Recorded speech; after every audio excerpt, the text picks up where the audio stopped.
My stepson had been begging me for months to sell my home and move into a nursing facility. He said it was for my safety, but I knew he just wanted his inheritance early. I finally agreed to let the house be inspected before the sale, but when the inspector went into my basement, he didn't check the pipes or walls.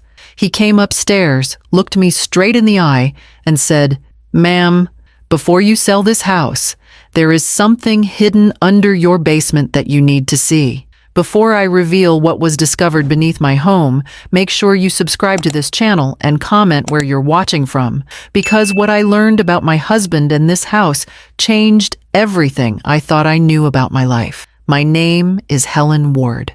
I am 70 years old, and I have lived in the same house for 45 years. This home is not just a building to me. It is the place where my late husband William and I built our life together. Every corner holds a memory. The oak tree in the backyard is where he carved our initials when we bought this property. The kitchen still smells faintly of his favorite coffee. I never imagined leaving this place, not while I was still able to walk, think, and care for myself. But my stepson, Jason, had other plans.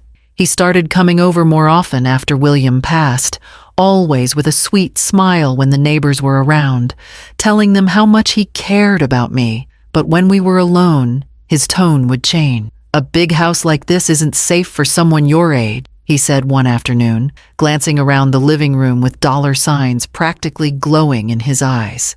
"Homes like this can sell for nearly $1 million now. It's time to stop being sentimental and start being realistic." I told him I was fine living here. I told him this house was paid off and I didn't owe anyone anything. But he kept pushing. "Mom, the market won't stay this good forever. If you don't do it now, you're throwing away money. Dad would want us to use this house to move forward with our lives." The word "us" stung. This house was left to me, not to him. But I am a woman of peace, and I have never liked confrontation. Eventually, just to calm him down, I agreed to have the home inspected. Inside, I was uneasy. My husband had always been deeply protective of this home. He used to say strange things like, "No matter what happens in this world, this house will keep you safe." I had always brushed it off as a loving reassurance, not a warning. Jason rushed to schedule the inspection. He spoke with excitement about offers and retirement plans, all while insisting it was for my own good. But in truth, he was moving faster than I was comfortable with. I felt pressured, trapped between grief and guilt. On the morning of the inspection, I stood in the hallway clutching the wedding ring around my neck. The inspector, a quiet man named Thomas Reed, arrived on time. As he walked through the house, he took notes, tapped on beams, and used equipment I had never seen. But when he went down into the basement, something changed. He stopped speaking. He started measuring the walls, frowning as though something was wrong. Jason followed him down impatiently, arms crossed, ready to rush the process. I stayed at the top of the stairs, anxiety rising in my chest. A few minutes later, the inspector came back up alone and asked to speak to me privately. He closed the basement door behind him and lowered his voice. "Ma'am," he said, "I need you to understand that this house was not built like a normal residential property. There is something sealed beneath the basement floor, something your husband clearly didn't want to be found casually." In that moment, I felt the world slow down. All the years my husband spent protecting this place, all the nights he went into the basement and stayed for hours, suddenly came rushing back into my mind like pieces of a puzzle I had never tried to solve. This was not just a home. It was a secret my husband had guarded his entire life. The moment the inspector spoke those words, I felt my breath catch in my throat. For a few seconds, I couldn't move. I simply stared at him, wondering if this was some kind of misunderstanding. My husband had been a quiet, disciplined man. He fixed cars, read the newspaper every evening, and rarely spoke about his past. Nothing about him suggested he had secrets hidden beneath our home. And yet, a part of me, deep down, had always known there was more to him than he ever said. Jason, who had been pacing in the living room with his phone in hand, noticed the change in my expression. He stormed over. "What did he say? Is something wrong with the foundation? Because if it's expensive to fix, we should just sell as is."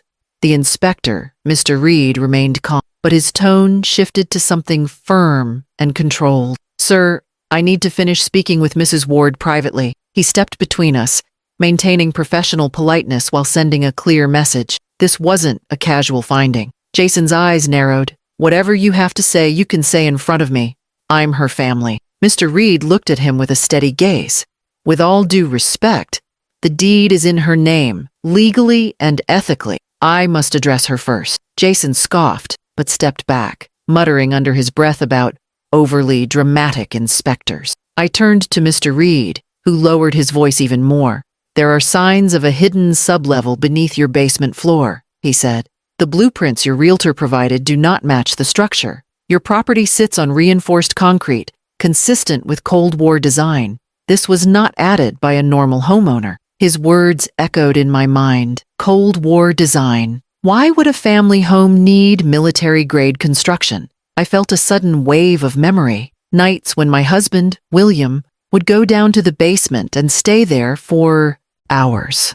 When I would go check on him, the door would always be locked. If I asked what he was doing, he would smile gently and say, "Just making sure everything stays safe down here." I always assumed he was repairing tools or working on his old hobby projects. Jason, growing impatient, stepped forward again. "So, what are you saying? There's an extra storage room? Great. More space to increase the listing price." Mr. Reed looked at him, unblinking. "No, this isn't storage. This is a sealed structure with federal-grade reinforcement. Someone intentionally concealed it." Jason rolled his eyes. "This is ridiculous. Mom, he's trying to complicate things so he can charge extra. We don't need a full breakdown. Just sign the contract and let's move on." His tone was not of concern. It was urgency. Desperate urgency. That's when I understood. Jason didn't care about me moving into assisted living. He cared about the sale closing fast before anything disrupted his plans. I lifted my chin for the first time in weeks and spoke clearly. "Jason, I want to know what's under that basement before anything is sold." He froze, shocked that I had finally pushed back. "Are you serious? Mom, this is your grief talking. Dad left this house to both of us." "He left it to me," I said, my voice steady, "and I will not sign anything until I know the truth." Jason's face hardened. The polite mask slipped. "Fine," he said coldly. "You want to waste everyone's time? Go ahead. But don't expect me to sit here while you fall for conspiracy theories." He stormed out the front door, slamming it behind him so hard that the windows rattled. For a moment, the house fell quiet again. Only the soft ticking of the clock could be heard. Mr. Reed looked at me with compassion. "Mrs. Ward, I don't know exactly what we will find down there, but I have seen this type of construction before. Your husband didn't build this without a reason." I nodded slowly, my heart pounding, not with fear, but with something I hadn't felt in a long time. Strength. "My husband always protected this house," I said softly. "Maybe I never asked him why because I trusted him completely, and now I need to know what he was protecting." The inspector gave a small nod. "Then let's find out the truth before someone else does." At that moment, I understood something powerful. This was no longer about selling a house or inheritance. This was about my husband's final secret, one he took to his grave, trusting I would find it only when the time was right. And now, that time had come. The house felt eerily quiet after Jason stormed out. But for the first time, the silence didn't feel like loneliness. It felt like focus.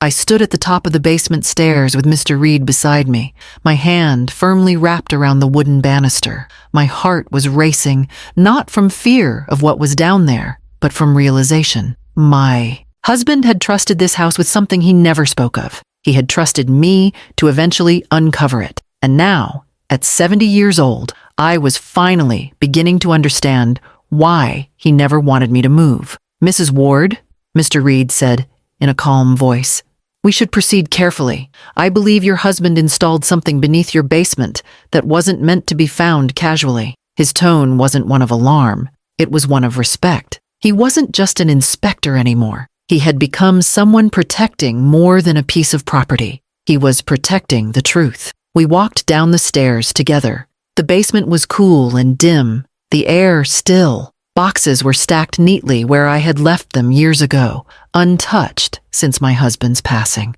But Mr. Reed didn't look at any of that. His eyes were locked onto the far wall, an ordinary-looking concrete wall that suddenly seemed out of place. He walked toward it slowly, pressing his palm against the surface. "Feel this," he said. I placed my hand on the wall. It was cold, much colder than the rest of the room, almost metallic. "This isn't standard drywall or concrete," he continued. "It's reinforced steel covered with faux concrete coating. This entire wall was built to conceal something on the other side." As he tapped lightly with a small inspection hammer, a hollow sound echoed back, a deep, low thud that didn't belong inside a basement. My pulse quickened. "Your husband designed this intentionally," he said. "This type of wall is used only in military-grade storage or secure vault construction." Mr. Reed moved to the floor next. He pulled out a tool and scanned the surface. A tiny indicator light flashed. "There's an electronic locking system underneath this slab." I felt my knees weaken. My husband, a mechanic, a quiet man who liked crossword puzzles, had installed an underground vault beneath our home, and I had never known. Then, like a flash of lightning, a memory hit me. It was 30 years ago. I woke up one night and found him missing from bed. I went downstairs and saw the basement door was cracked open just enough to see light flickering from below.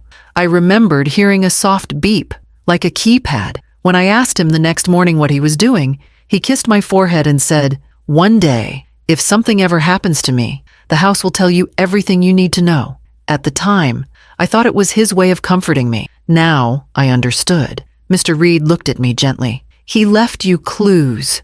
Do you have anything? Keys, codes, letters, where he may have hidden instructions?" I turned slowly and walked to an old wooden desk in the corner of the basement. It had been my husband's, cluttered with old receipts, spare change, and yellowed index cards. I opened the smallest drawer, the one no one ever touched. Inside was a sealed envelope with my name written across it, "For Helen, when it's time." My hands trembled as I opened it. Inside was a handwritten note and a small metal key. "Helen, if you are reading this, it means my mission is over and the world is safe. What lies beneath this house is my life's burden and my greatest act of protection. Open the vault only when you are ready and only with someone you trust. This house is your inheritance, but what's beneath it is my legacy to this nation." I looked at the key, then at Mr. Reed. He nodded. "This belongs to you, and it's time to see what your husband protected for decades." We found the concealed panel in the wall, hidden beneath a thin coat of plaster and paint. When we scraped it away, the outline of a steel door emerged, blending with the wall so smoothly it was nearly invisible. I inserted the key into a narrow slot. For a moment, nothing happened. Then, a soft click broke the silence. The door released. A steel vault door, something you see in military facilities or secure banks, stood before us. My heart pounded so hard I could feel it in my throat. Whatever was inside would not just explain who my husband really was, it would reveal why he spent his entire life protecting it, and why his last words to me were not about love or memories, but about the house. The vault door groaned softly as it opened, releasing a gust of cool, filtered air as if it had been sealed for decades. The lights flickered on automatically, illuminating a narrow metallic staircase leading into the ground beneath my home. The walls were lined with reinforced steel panels. This was no root cellar or storm shelter. It was something built with precision, secrecy, and purpose. My heartbeat echoed in my ears as I followed Mr. Reed down the steps, each footstep a reminder that I was stepping away from the life I thought I had, and into the life my husband had secretly lived. The room we entered felt more like a secure facility than anything that belonged beneath a suburban house. There were military crates labeled with codes, sealed cases bearing United States insignias, and stacks of documents secured behind glass. On one table sat gold bars, real gold, marked with the seal of the U.S. Treasury. My mind raced as I tried to understand. Why would my husband, a man who never spoke of wealth, who drove an old truck, who fixed neighbors' cars for free, have gold worth millions hidden beneath our house? Mr. Reed stepped forward to a locked drawer embedded in the wall. He inserted a second key my husband had included in the envelope. Inside was a single leather-bound file and a second sealed envelope with my name on it. He handed the envelope to me with both hands, his eyes full of solemn respect. "This," he said, "is what your husband wanted you to know when the time was right." My hands trembled as I opened the letter. "My dearest Helen," it began, "if you are reading this, I am no longer here to explain the truth with my own voice. For most of our marriage, you believed I was a mechanic and a quiet man who preferred silence over attention. That was true, but it was only half the truth. I was sworn under oath to protect this country from threats no one will ever read about in newspapers. Beneath our home is a Cold War safeguard, one of the last remaining classified vaults, storing emergency national assets and intelligence to be activated only in the event of total economic collapse or foreign invasion." I pressed my hand to my mouth, my breath shaking. The letter continued, "This gold was not mine. It belongs to the United States Reserve, hidden here to prevent global exploitation during a time of tension. I was trusted as a guardian, not by chance, but by service. The documents stored here reveal hidden threats that were neutralized in silence, and identities of individuals still under protection. None of this could be made public while I was alive, because it would put you and our entire family in grave danger." Tears filled my eyes as I read the final lines. "You were my only peace in a life filled with shadows. I am sorry for the secrets I kept, but I kept them because I loved you more than life itself. I leave this house in your name not just as a home, but as a stronghold. Do not let anyone take it from you. If someone tries, know that you have the legal right, the federal protection, and now the truth." I lowered the letter, stunned into silence. My heart was filled with so many emotions: sorrow, relief, pride, disbelief. I looked at Mr. Reed, who quietly opened the leather file. It contained documents verifying everything in the letter, signed by high-level officials and sealed with federal insignias. Suddenly, loud footsteps echoed from the top of the stairs. We turned sharply as Jason's voice rang out, angry and impatient. "Mom? What the hell is going on? Why is the basement open?" His tone changed as he reached the vault doorway, and his eyes fell on the gold, the files, the sealed cases. "What is all this? Is this gold? Is this ours?" He moved forward, greed inscribed in every step. "We need to call a lawyer. This makes us millionaires." Before he could take another step, Mr. Reed stood between Jason and the vault. "This property," he said firmly, "is a protected federal site. You have no legal claim to anything stored here. Your father was its guardian, not its owner." Jason's expression twisted with panic and rage. "My father left the house to us. I have a right to this." I stepped forward. For the first time in months, maybe years, I felt unwavering strength moving through me. "Your father left this house to me," I said clearly, "because he trusted I would protect what he died protecting. This wasn't your inheritance. This was his mission." Jason turned red. "So you're saying I get nothing after everything I did?" "You tried to take everything before you even knew what it was," I replied. "This house wasn't just my home, Jason. It was our country's shield, and you almost sold it for a commission check." Mr. Reed made a call. Within minutes, 2 unmarked government vehicles arrived quietly. Officials entered with files already prepared. Jason was escorted away, not in handcuffs, but with firm notice that he would be legally barred from any involvement with the property. As he was taken out, he looked back at me in disbelief, not at the gold, not at the vault, but at the realization that he had underestimated the woman he tried to push away. In that moment, I wasn't just a widow. I was a guardian of my husband's legacy. After Jason was escorted out of my home, the silence that followed wasn't heavy. It was liberating. For months, I had felt pressured, cornered, and insignificant in my own house. But now, that house stood exactly as my husband intended it to be, a place of protection, not just for me, but for something greater than either of us. As the government officials carefully cataloged the contents of the vault, they treated me not as a fragile widow, but as the rightful guardian of a legacy they deeply respected. One of the officials, a reserved woman with a badge I had never seen before, stepped toward me with a sealed folder. She told me it contained documents affirming that I would remain in full possession of the property for life, with federal protection and financial security for maintenance. She placed a hand over her heart and said, "Your husband carried a weight few men could bear, and he trusted only you to hold the key to his final duty. This house will always be protected." As the officials left, I slowly walked back down into the vault. I traced my fingers along the metal walls and let my hand rest on one of the gold bars. It was cold to the touch, a reminder of how real everything was. For so long, I believed my husband's quiet nature meant he preferred solitude. Now I understood he had been carrying a secret that could never be spoken. He didn't distance himself from me because he didn't love me. He protected me because he loved me more than I could have imagined. Love wasn't just in his words.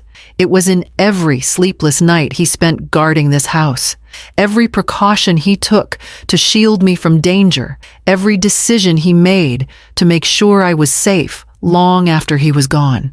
Later that evening, as the sun began to set, I brewed a cup of tea and sat in the warm glow of the living room. The house felt different now, alive. It no longer echoed with loss. Instead, it pulsed with purpose. My husband's presence was all around me, not as a memory to grieve, but as a legacy to carry forward. For the first time since his passing, I didn't feel abandoned. I felt chosen. That night, I received a final delivery, one last envelope, marked personal, for Helen only. It was hand-delivered by the same official woman from earlier. When I opened it, there was a letter from my husband, handwritten in the same steady, familiar style that had comforted me through our entire marriage. My dearest Helen, my mission was classified, but my heart never was. I knew that one day you would stand where I once stood and discover the truth. If you are reading this, it means the world is safe and my work is done. This vault was not built to hide riches. It was built to protect the people I love and the country that gave us everything. You were my strength through every silent storm. I could never speak my burdens, but I lived each day to make sure you would never have to carry them. Now, this house is yours to keep, not as a memory of me, but as proof of the truth I always told you. I may not have been able to tell you everything, but I never stopped loving you. You were my greatest duty, my greatest gift, and my forever home. By the time I finished reading, tears were rolling down my cheeks, not from pain, but from pride. My husband had not died with secrets. He had died with honor, and now his truth belonged to me. Over the next weeks, the government worked quietly to ensure the vault's protection. They installed additional security measures, disguised in a way that would not draw suspicion. I was given full authority to decide who could ever enter that space again. Jason never returned. He sent a single letter full of apologies, excuses, and regret. But I had no anger left to spare. I simply wished him peace from a distance. He had been chasing wealth his whole life without realizing it was beneath his feet all along, guarded by a man he never truly knew. As for me, I stayed in my home. Every morning when the light filters through the curtains, I feel gratitude instead of sorrow. The house no longer represents loneliness. It represents loyalty, courage, and love beyond ordinary measure. I once thought my story ended the day my husband died. Now, I understand. It truly began the day his truth was revealed. I walk through my halls with my head held high, not as a widow with nothing left, but as the carrier of a legacy built on silent heroism. And when I stand in the basement and look at that vault door, I don't see steel. I see love, strong, unbreakable, eternal. If this story moved you and made you realize that sometimes the greatest secrets are hidden in plain sight, tell me in the comments where you are watching from. And don't forget to subscribe to this channel for more powerful true stories that reveal the extraordinary behind the ordinary.